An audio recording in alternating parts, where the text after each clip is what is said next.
everybody. I'm Brian Kenny. Good to be back with you. Final day of the regular season. The big makeup doubleheader today with the Mets and Braves. We'll get you ready for that. The latest strategies for the Central Division teams, the Guardians, Brewers, Tigers, all making the playoffs, all have something in common. All that in our Baseball He Plays. Dan O'Dowd, Mark Feinsand on the panel. Joel Sherman will join us from Atlanta. But first, top of the lineup, doubleheader in Atlanta today. They will play two starting at 1 p.m. Eastern time. Yesterday, the Mets win in Milwaukee while the Braves lose to the Royals. That tied both of them up with the Diamondbacks, who beat the Padres yesterday. That was the least expected result for all three. As the Mets and Diamondbacks have looked lackluster, the Braves had won 5 of 6. But this means with the tie breaks invoked, the Braves and Mets can both tie Arizona if they split this doubleheader. Here are the standings, and maybe this explains it a little better. If Atlanta or the Mets take 2, obviously they would get to 90 wins, move past Arizona. A team that gets swept drops to look to the loss column, 74 losses. They'd be left out of the playoff picture. The issue there is the club that wins Game 1 can definitely hold back on its resources somewhat for Game 2. It's common sense. Winner of Game 1 will be opening a wild card series the next day, either in San Diego or Milwaukee. If the Mets and Braves both have the tiebreak on the Diamondbacks, and they do, so they need to win one of those teams to lose twice to get in. So to bottom line it, there are 3 different scenarios for today. Take a look. If the Braves sweep, the Diamondbacks are in. The Mets move to the 5 seed, play the Padres in San Diego. If there's a split, Mets and Braves are in. Diamondbacks eliminated. Braves have the tiebreak on the Mets by 1 game and will play the Padres. The Mets will go to Milwaukee. So again, Braves sweep, Diamondbacks are in. They'll play the Brewers, who are the 3 seed, the Central Division champ. Dan O'Dowd is here. Mark Feinsand is here. Never seen anything quite like this. What's your scenario today for that doubleheader, Dan? Yeah, I've never have either. I think it's wonderful for our game. It's confusing at times for our game.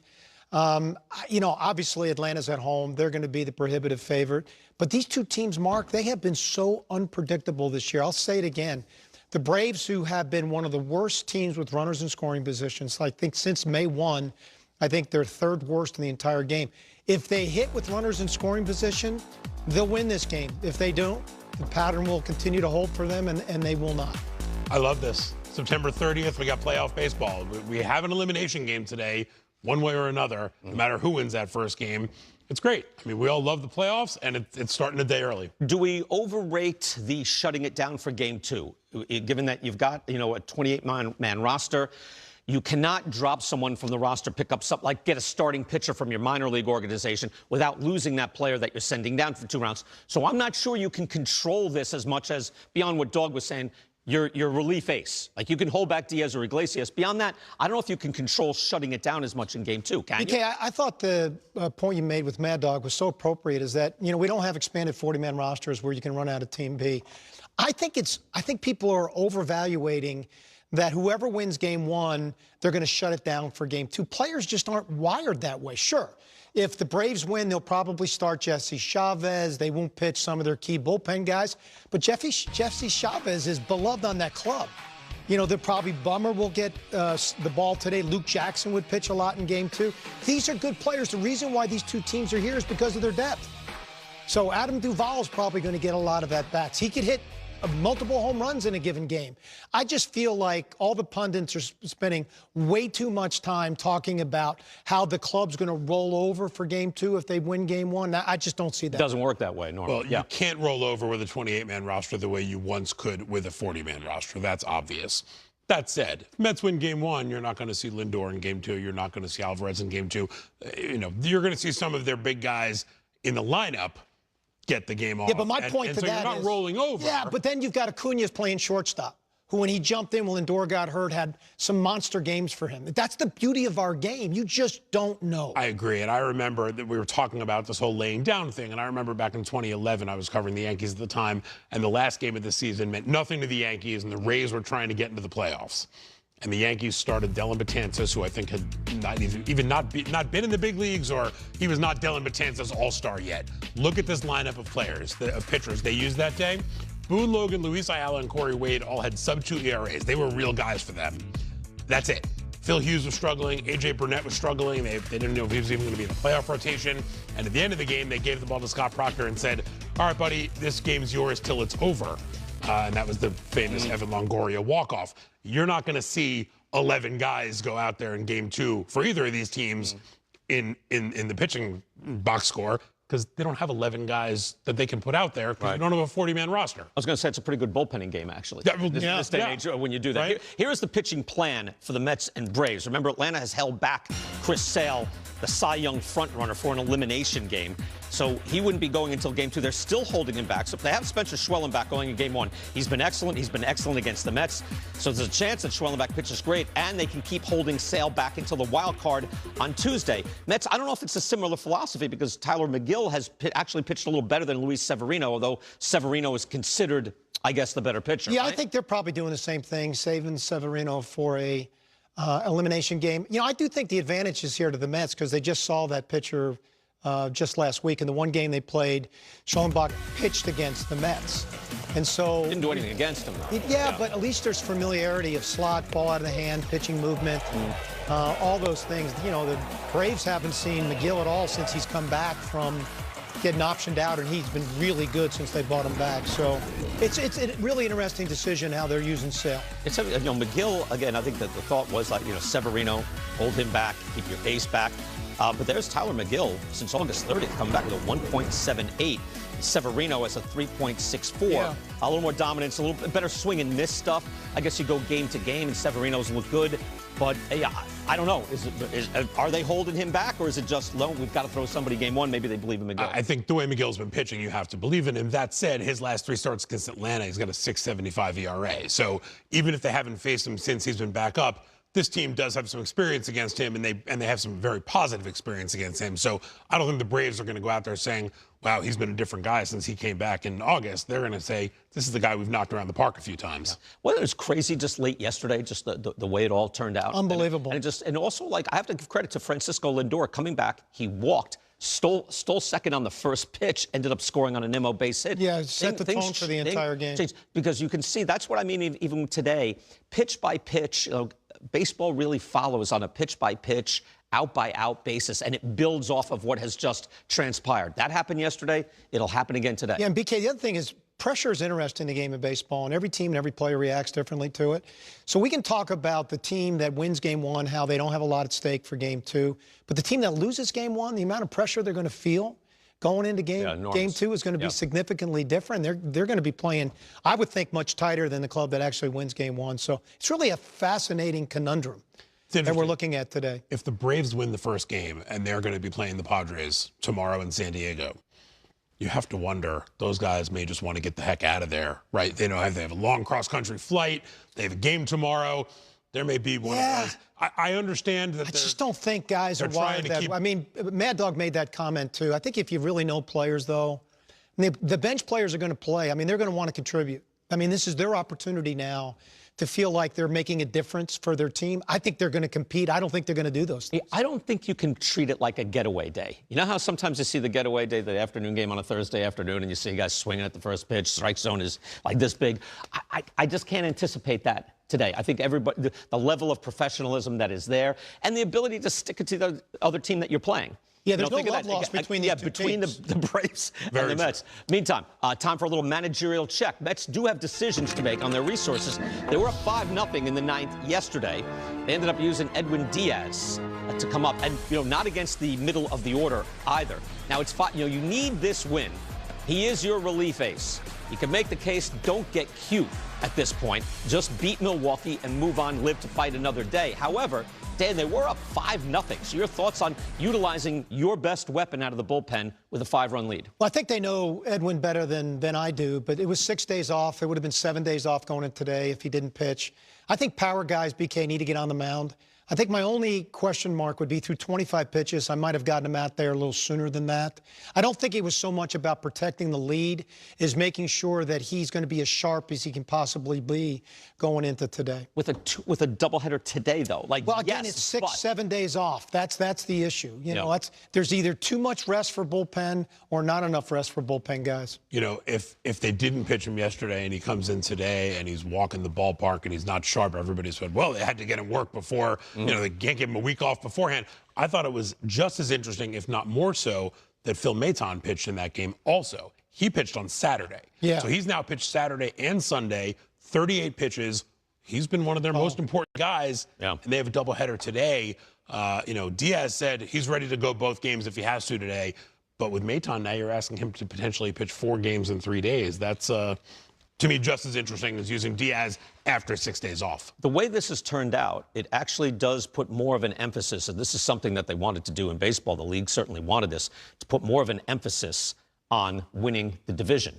Right? So as much as winning the division, you kind of put on ice for a couple of days, but you avoid this. This is much worse, isn't it? It's one thing to go into a wild card round. It's another thing to expend all your resources before you even go on the road in the wild card, while the Phillies and the Yankees and the Dodgers and Cleveland are all sitting back. Yeah, the Phillies are sitting home feeling really good about themselves right now, watching their 2 division rivals play on day 163, so to speak, a doubleheader to try to and it's the travel that no one talks about either. You're going through 2 time zones. So if the Braves wins, they have to go all the way to San Diego to play the Padres in a night game. That's physically taxing on you. All right, we're going to ask you, hypothetically speaking, again, if you have an ace and a 5th starter, sometimes it's hard to look ahead because there is a today and there's a doubleheader today, but the wild card begins on Tuesday. It starts off with the Tigers and Astros on ABC 2:30, about 2:30 Eastern time. And you've got the Royals and Orioles, 4 o'clock. And then, of course, mixed up with the Brewers against the Diamondbacks or the Mets. And then the night game, Padres against the Braves or the Mets, again, over at ESPN games all day long. Take a look at the starting lineups today for the New York Mets. No Starling Marte, going with more of a defensive outfield there. Tyrone Taylor, Harrison Bader, but Francisco Lindor is leading off and playing shortstop. J.D. Martinez had 2 hits yesterday. He's back in the DH spot. Braves, of course, are rolling out the regular lineup with Harris, Albies, Ozuna, Matt Olson, and you can see the rest of the way. Again, they'll play 2 this afternoon. We welcome in Joel Sherman. Joel, we've never seen this sort of thing before. It's strange. The Diamondbacks are waiting in the wings, hoping for the best here. What type of strategy do you anticipate from both these clubs today in Game 1? Yeah, I think Game 1 is a playoff game, BK. The implications for the actual playoffs are so strong. If these teams, look, I think especially the Mets, just getting in would mark this as a successful season, David Stern's first season in charge of baseball operations. So getting in is the key today, and both teams need to win a game for that to happen, and that's the high likelihood, right? But if you win Game 1, it means you either have, if you're the Mets and you win Game 1, you have Severino on normal rest, or you have Chris Sale on normal rest instead of having to pitch Game 2. Whoever loses Game 1 is in a scramble, even if they win Game 2, because they're going to have the bullpen game, a Game 1 of the next round. The implications for someone like the Mets are even greater because Francisco Lindor, I'm sure, is going to try to gut his way through 18 innings today, and he has a bad back. So to me, Game 1, if it's close, is going to be treated as a playoff game, and then whoever loses that game, there'll be implications, right? Because if it's a close playoff game, you use your bullpen heavily, and we could say the other team is not going to try to the highest level. There's going to be major league players on the field. And, like if the Mets lost the game and you told me Adam Duvall popped a 3-run homer off Luis Severino, I'd go, well, that could happen. Yeah. And so there'll be a real danger and pressure on whoever loses Game 1. So to me, the opener is the first playoff game for either of these teams. Well, my question to you is, again, you watch these guys an awful lot. What do you make of the pitching plans? Are the clubs saving their best starter for Game 2, or is it not really that way, even though it is Chris Sale and Severino in Game 2? I was here last week, BK. If you saw Schwellenbach pitch against the Mets last week, and it was the second time he dominated them, he is not a plan B. He has pitched great down the stretch. By the way, Trevor McGill has pitched great down the stretch for the Mets since he has been called back up. So I suspect there's some gamesmanship here also.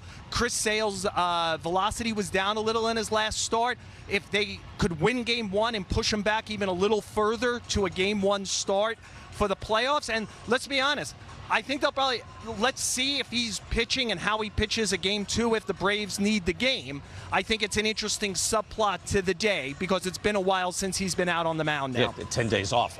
Whoever loses Game 1 and uses their starter for Game 2, right? Do they have a regular starter for Tuesday? Is there someone being held back? No. So there's that's why it's a playoff game to me, BK. Because again, if you have bigger plans and you're going to Milwaukee and San Diego, you know your chances go up a lot if Chris Sale or Luis Severino is starting a playoff game. Only one of them is going to start a playoff game tomorrow. Whoever wins game one. The other team is bullpenning. Whoever wins here. There's just no other starter lined up for this unless somebody's being brought back short, and I don't have the implications that that's actually what's going to happen. Any chance of anybody making a roster move? Is there anybody, like even in the minor league system, that you could replace somebody that you won't need because you'd lose that player, or no? Is that just not really feasible? BK, I believe very, very strongly that either up in a suite here someplace or in a hotel nearby, there are pitchers for both the Braves and the Mets. Whoever wins game one will be added to the roster. Now, there's implications there also, right? If you can't option a pitcher, he'd be gone for 15 days, right? So it would have to be somebody you're comfortable not being on your postseason roster. So you could be looking at either an option and they don't care, or a designated for assignment. But to me, whoever wins game one, I suspect that there'll be somebody who could throw 80 or 85 pitches from the minor leagues around to start game two, because I suspect neither team wants to turn this into a mockery in game two where you're throwing position players at some point later in the game. They understand that the Diamondbacks are sitting around. And by the way, whoever wins game one, I understand they won't have their A squad out there. These two teams don't like each other. The idea of hurting the other team and keeping them out of the playoffs completely isn't the worst idea for either team. Right, it'll be a motivator as well. Why did you think, or what did you think of the Mets using Edwin Diaz last night? Yeah, I think that there's a thing about rest and rust with somebody like Diaz. He hadn't pitched in a week. I think there was probably two levels of concerns, BK. If you bring in somebody like, say, Adam Ottavino, and it gets first and second, the game yesterday is a must-win. He's bringing in Diaz anyway. And I think the worst feeling would be bringing in Diaz today after he hadn't pitched in, I think it would have been up to 8 days at that point. And he does today what he kind of did yesterday, but does it in a close game with a lot of walks and stuff. I think Diaz needs to pitch to be sharp. It was a bad outcome because instead of getting 18 pitches and getting out of it, he threw a lot of pitches yesterday. But I think it was imperative for the Mets to kind of like get him going again, because I think he's not as good when he hasn't been using his arm. And look, Carlos Mendoza said before the game, if he needs to be used in both games today with whatever he did yesterday, he'll pitch both games today. Yeah, Joel, your thoughts on Lindor, who was fantastic yesterday from the very start, but every time he hit the deck, you could see the back was seemingly an issue. What do we know about that and his ability, as you pointed out, to play 2 ball games today? Look, I admire guys who get through the season. I really admire guys who have heavy workloads and get through the season. And Francisco Lindor was on his way to playing 160-plus games. He is going to do what he has to play today. I don't know if that means a DH game in game 2. I would suspect if the Mets need the game, he will do at least that. He is going to give what he is going to give. And as we saw yesterday, it might not have been Kirk Gibson, but it was something for the Mets that A, he was out there, and B, he delivered. All right, Joel Sherman again in Atlanta, getting ready for 2. Joel, great stuff. Great speaking with you once again, and enjoy your day today. Okay, BK, all the best. All right, Joel Sherman. Now, we're aware of many surprise teams. Small market clubs unable to compete in payroll are competing on the field, specifically within the central divisions. There is a big picture strategy. Bullpen usage with an emphasis on defense and base running. Specifically, we're in a whole new era of pitcher utilization, and it's leveled the playing field. Let's do a little digging in. Only a few years ago, it was the Rays shaking up the baseball world, using the opener, freely using bullpen games. That's now commonplace. And where has it been able to thrive? Where it's been a necessity in the Central Division, with the ball clubs unable to keep up with the big coastal empires. The Guardians and Brewers both won the Central Division, while the Tigers surged to a wild card spot, often with just 2 regular starters in their rotation. And look at the payrolls right there. Guardians 23rd, Brewers 22nd, Tigers 26th. That's out of 30 clubs. Now, in many ways, this template was set by the 2015 Royals, the club that won the World Series. They had a big 3 at the back end of their bullpen to close out games. They were middle of the pack in payroll, but they also won back-to-back pennants. So let's compare the 2015 Royals to this year's Guardians and this year's Brewers. All three clubs had starters with an ERA over 4. You see the rankings right there, 22nd, 24th, and 17th. Look at the relief pitcher ERA for each club comparatively. For the Royals, 2.72. For the Guardians, 2.57. Brewers, 3.11. The relief pitching is first or second in the league. Much, much better than the starting pitching. Again, the difference is, look at the innings. This year's Guardians and Brewers have around 100 more innings out of their bullpen than the Royals did in 2015. That's a big difference. The team with the most bullpen innings this year is Detroit. A.J. Hinch and his club had no allegiance to an old format. They did not have that luxury. They maximized everything they had. The Tigers had one pitcher this year throw over 120 innings. One. That was their best starter and the best starter in the league, Tarek Skubal. He threw 192. But from there, the Tigers had 14 pitchers make starts. They had 17 pitchers finish a game. For a good part of their run, because of injuries and trading Jack Flaherty, the Tigers had a two-man rotation, and they bullpenned from there. Tigers starters went 2 innings or fewer 32 times this year, either openers or bullpen games or early exits. The next highest number for any club, the Rays, at 17. Again, Tigers had 32 short starts or opens. The next highest club, 17. Bo Brisky started 12 games, finished 12 games. Tyler Holton started 9 games, finished 14 games. The Tigers went next level in the idea that a pitcher's job is to get outs, and they could get those outs anywhere in the game. And here's their stretch run. Since they started their big run on August 11th, they threw nearly 50 more innings out of the bullpen than any other club, and did so with a 2.35 ERA.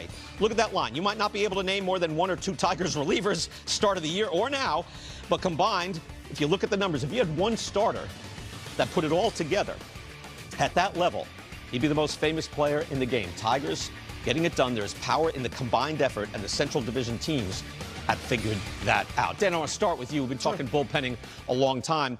I think it's become commonplace. We're just used to it now. It used to be an outrageous thought. Yeah, I do think the Brewers are different for me, BK, than Detroit or Cleveland, because I don't think that was the plan of attack going into the season for either the Tigers or the Guardians. I think they've morphed into that. When Bieber went down and McKenzie and Gavin Williams was hurt till July, it was almost by necessity, as you can tell, their opening day rotation to their present day rotation. And once they started leaning on the bullpen, they had the best closer in the game, and everybody else fell into place, and it has been absolutely dominant. In the Tigers' case, I also felt like they went into the year thinking that they would have a strong rotation. And, you know, Maeda was bad. Flaherty, they traded. Olsen got hurt. Mize got hurt. Manning got hurt. And then it morphed into what they are now. The Brewers were the one team for me that went into the year, and it was a bullpen approach from the get-go because they only had a couple starters in Peralta, and then Myers fell into their lap a little bit. But Pat Murphy really navigated his bullpen guys from day one, and it's been wildly successful in Milwaukee. And remember, Milwaukee didn't have its closer for the first half of the season, so that was a big piece missing from that bullpen. You know, Milwaukee's done a really good job of picking up some guys. Myers, as Dan mentioned, has been very good for them this year. And I think they're going into the postseason really thinking that Peralta, Myers, Montas, that's probably their 3. Savali's been really good for them, though, too. And so they've got Savali and Ray as guys who can come in long out of the bullpen if they need to. I think there's going to be a short leash, most likely. But I think they have some depth of guys in that rotation that can do the job for them in October, where if it's not, you're not relying on one guy and you're not relying on throwing out 5 or 6 pitchers a game. You know, they like what Montas has brought. He's gotten better since he went there. Savali's gotten better since he went there. So Milwaukee, I think, has done a really good job. It's funny that we talk about Detroit as being a team without starting pitching, except for the one guy who's the best pitcher in the league. It always makes it like the Rays, when they were doing it, they had great starting pitching, like in the first 2 spots, and then they could bullpen from there with the last 3. But I'm wondering if it is kind of the future template, Dan, where guys like Bo Brisky, Tyler Holton, they start, they finish, they can move around. Maybe you can't do that once they move up in the hierarchy, but for younger guys, clearly it can be done. Well, BK, I thought your essay, the thing that really took away from it that fascinated me was the Tigers. The way they've utilized outgetters in any way possible is really a template for all clubs. Now, you've got to have pitchers that are talented enough to do that and mentally can handle the uncertainty of when they're going to be used. But they've thrown everybody out there, and everybody's been successful. And now that's a strategy going into their first division series, which really can be played out exceptionally well. Again, we didn't expect the Central to be factoring into this. And still, their payroll hasn't changed, for these ball clubs. And yet the Central Brewers had the edge in run differential for most of the year. Cleveland was challenging the Yankees for the #1 seed overall. Didn't expect this type of power out of the Central at any point. No, definitely not. And I think, but you're going to see the Central teams that we're talking about continue to try to be innovative and think differently because they have to be. Right. The Yankees, the Dodgers, the Phillies, these teams can go sign the big free agent. When we're talking about Juan Soto this offseason, we're not going to be talking about Detroit and Cleveland and Milwaukee. Right. Just in the playoffs, though. All right. Coming up next, we got the showdown. Talk about. Welcome, Brian. Mark, welcome to my court. Nice to have you guys here. I like how you have the confidence not to wear the robe. Of course. Just like, right, just I don't need to wear the robe. As the judge looks good So enough. we have 3 topics. We're going to get right into it. Topic number 1. If you're the Mets, would you rather play the Brewers or the Padres in the wild card series? Brian, we'll start with you. Ordinarily, I would rather face the Brewers, but if you're the Mets, facing the Brewers is a bad matchup. The Brewers are #1 in base running runs by a wide margin. Mets do not control the running game well. Brewers are still 17 for 17 in stolen bases. Managed to get one yesterday, but other than that, they've looked terrible against this club that plays good, sound, fundamental defense, runs the bases well. So I normally, Mark, don't believe in matchups with certain teams, but I think this is a bad matchup for the Mets. I don't disagree with it being a bad matchup. That said, I'm not going with the Brewers. The Padres are the hottest team in baseball the last couple of months. They've got a lineup loaded with superstars. They've got a better rotation. You just talked about Milwaukee doing things differently. And they've got a lockdown bullpen with the guys they brought in, Jason Adams, Tanner Scott, joining Suarez. That's a dangerous team. I wouldn't be surprised if the Padres come out of the National League this year. And if I'm the Mets, I want no part of the flight out to San Diego. All right. Brian, you are the winner of that debate. I do think about matchups. The fact that the Mets have really matched up pretty well with San Diego. Went 2-2 in their ballpark this year, swept all 3 games at home. I do believe certain teams match up better with other teams, and I believe that the Mets matchup with the Padres is better than the matchup with the Brewers. Thank you, Judge. But good job, Mark. Thanks, You did bring up the travel. Okay, second question. Brian, this is going to go back to you again. The Braves decided they wanted to hold Chris Sale into the elimination game today. Are you okay with that strategy? So if he's not hurt, if he's healthy, I don't get it. You could have had 2 starts out of Chris Sale already, and you can look back and say, hey, it worked up to this point. Maybe you save him to the wild card, but any win in the books is a win in the books. So I don't think this has worked out for Sale unless he is hurting, unless he really doesn't have the velo that he used to have. I think once they didn't start him when they could have on Tuesday, and then the games got rained out Wednesday, Thursday, I'm all in favor of what they did. They knew they were going to get one crack at Chris Sale between Friday and Monday, and if you can get away with it. Now, if there was an elimination game, if they had been able to be eliminated on Sunday, you would have had to start Sale, but they were not in that situation. Now, they might get away with being able to win game 1, hold him for the first game of the wild card series, and in that case, I think it worked. His velo's been down a little bit. Whether he's healthy or not could be there. We don't know the answer to that, but I think once you got past the Wednesday with the rain out, I like the idea of holding him. You're going to get one crack at him. He's still there to start game 2 if you need him in an elimination game today. Right, but with one more win, they wouldn't be doing this. You know what I mean? With one more, if you believe it in Sale, they would. Well, if they had pitched him over the weekend, though, he wouldn't have been available for game 1. Then you're looking at game 2 or 3. There might not even be a game 3. Right. So. Well, there might not be a playoff game. They might not be in the postseason They at will all. start him today if there's an elimination situation. We're going to go with Mark on that one. I do agree that BK, you made a great point about, is Sale 100% healthy? Because this is a long break for him. His velocity was down his last start. There could be a combination of different factors here. But having, they certainly want to get in, but they also want the ability to try to win once they get into postseason. Their best chance is probably having Chris Sale start game 1 in San Diego. So I'm going with Mark on that one. Third topic.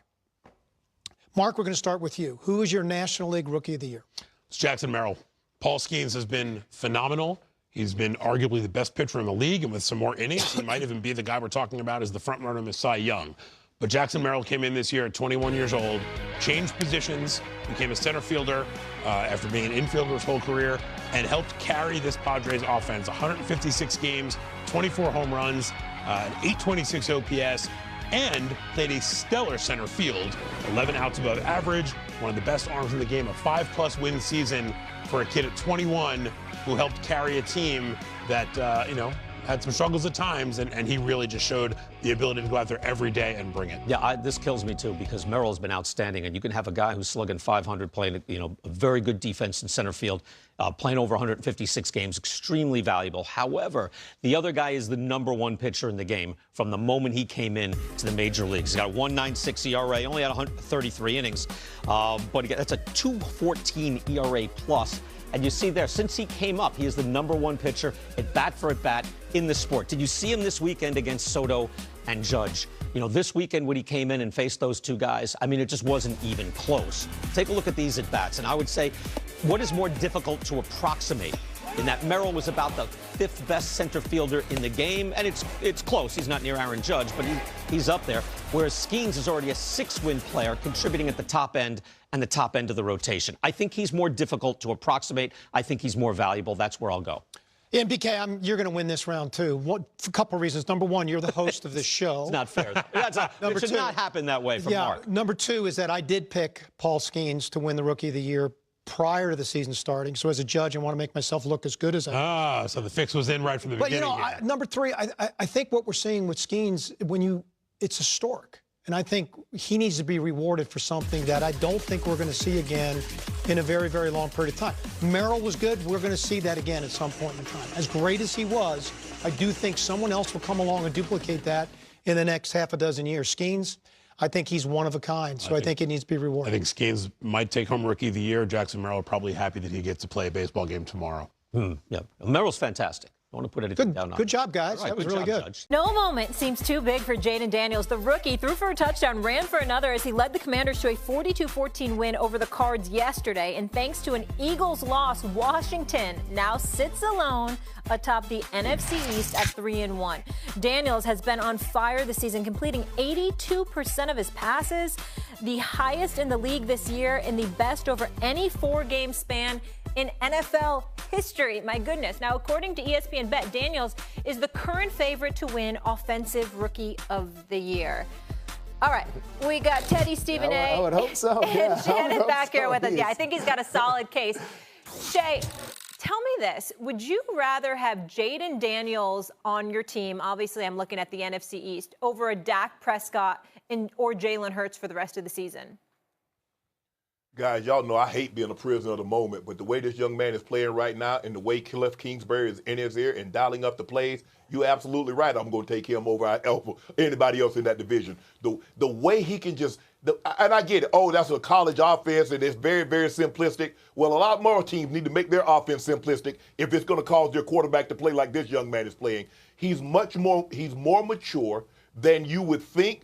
He had 55 career starts in college. I think that has a lot to do with it.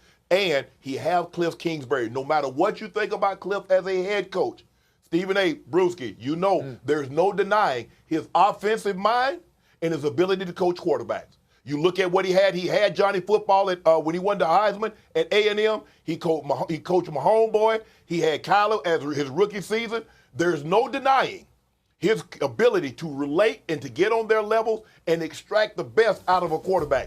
I absolutely right now would take Jalen Daniels over any other quarterback in that division, and I know there are a lot of veteran quarterbacks. Dak, Jalen Hurts. Oh, man, look here. Molly, I'll take you right now over Daniel Jones, so that ain't saying nothing. Over Daniel Jones. Settle down. Listen, I can't believe this is happening 2 years in a row. 2 years in a row in terms of a rookie coming in. Number 2 pick. C.J. Stroud, the number 2 pick also, and then Jaden Daniels. Yep. Because it's obvious and just apparent how comfortable this kid is. I mean, the NFL is not too big for him. It's just like, it's happening again. This guy looks like he's going to be Offensive Rookie of the Year. Is it really early? Yes. And it's so early that I'd still go with Dak Prescott. If the question you're asking me, Molly, is in the NFC East, would you go with? I've just seen so much from Dak. And he's seen so much in terms of his Rolodex of coverages that he can refer back to and have that experience. I mean, even Dak, against the Ravens a couple weeks ago, coming back, he's just the same all the time. And I really appreciate that with Dak. And I still have to see more from Jaden in terms of a situation that I'd like to see how he reacts to. So Teddy, you feel like, I'm sorry to cut you off, you feel like Dak's the same all the time, even including playoffs? I'm just looking, well, are we talking rest of this season? We're not talking playoffs now with Cowboys now. I'm in a different, it's a different mode. conversation Okay, just wanted with to the make playoffs, sure. okay? There was an asterisk next to your statement. We got the rest of the regular season here, Jaden or Dak. I mean, all right. I'd go with that experience with Dak. That's all I'm trying to say. Gotcha. Whole different show, probably. Yeah. I couldn't let that slide. Go ahead, Stephen A. I'm rolling with Jaden Daniels. Oh, man, I know. First of all, I'm not rolling with a guy in Dak Prescott who's had 8 years to win a Super Bowl and can't even win more than 2 playoff games in 8 years. I'm not doing that. As far as I'm concerned, he's shown me what he is. He's elite during the regular season, far from it come postseason, and it is what it is. This brother brings me hope. Let's understand something. 82.1% completion percentage. I'm looking at these numbers right here. Over the 3-game winning streak, Teddy, Shay, this man has scored on 22 of 24 drives over the last 3 games. Over the last 3 games, 10 touchdowns, 10 field goals, excluding kneel downs. Okay, this is what Jaden Daniels is doing. I also get to take into account coaching because you see the Quinn that was the defensive coordinator for the Dallas Cowboys. I understand there was a Quinn that blew a 25-point lead in the Super Bowl against Tom Brady and the Patriots. I get that part. But I also get the fact that he got a team to the Super Bowl as the head coach in Atlanta. Kind of knows what he's doing. So he's your head coach. Shannon, you just reminded me the other day about Cliff Kingsbury because we all know how down I was on him as a head coach because I never felt he deserved the job. He didn't do anything in college to deserve the head coaching job. He certainly didn't deserve to bypass a whole bunch of coordinators on the NFL level to get a head coaching job for the Arizona Cardinals. But we all know that as a coordinator, he can call some plays. We all know that he's cultivated relationships with quarterbacks, the Baker Mayfields, the Kyler Murrays of the world, etc. And that's gone a long way. Now he's doing it with Jaden Daniels because Jaden Daniels is raved about the level of communication that they have with one another. So I don't get to just look at Daniels. I get to look at who his coach is. I get to look at who his offensive coordinator is. I get to look at the play calling. Then I get to look at, okay, the comparisons are warranted when you think about RG3, former number 2 overall pick. Obviously could run with the football just as effectively as he could throw the football. Had an injury history. Jaden Daniels had it at LSU, was taking a lot of unnecessary hits. They were wondering whether or not he was going to be able to do that. Was he going to put himself in those positions on the NFL level? That's not what he's doing. So he's being smart. He's running with the football. He's making plays with his legs. He's certainly making plays with his arms. We're looking at Washington be formidable. They could potentially win this division. I'm not picking them to do that yet, but they could potentially win this division. The way that this kid is playing and with the pieces he has around him, I like what I see. There are so much more for him to see I feel you over on the that. course of the season. I feel you on that. Are you projecting through playoff success? I project. All of this Are you ready? okay, what are we talking about here? This is a rookie with a team. Let me be very direct about what I'm projecting. It's a great start. I'm projecting he's going to be better than Dak Prescott. That I'm projecting. Yes. I mean, Teddy really is. Yes. Dallas will be there in the end. I mean, what? In the end of what? Teddy, I got to go to break. How are you going to do this They're going to have something to say. You scared me for a second. They're going to have something to say about who wins this division. When you said the end, they're going to be there in the end. I thought you was talking like deep in the playoffs. Are we talking regular season here? I am not talking playoffs right now. Okay. All right. I almost caught a heart attack. This division, Dallas will have to be answered to. Okay. Yes. Okay. Yes. All right. Dallas. Okay. All right. Dallas. It's going to be Philadelphia and Washington. Dallas might not. They may miss the playoffs. Dallas might miss the playoffs. They may miss the playoffs, man. I'm trying to tell you. So you're higher on Dallas than Philly? For now, I'm high on Jaden. Yes, for now. I mean, through the course of a season, I'm just saying again, what he'll have to learn, and I mean, these defenses he'll have to see. All right, we got to go to break. Well, I'll have to have you back, Teddy, to have this conversation and include the playoffs. Coming up, Coach Prime.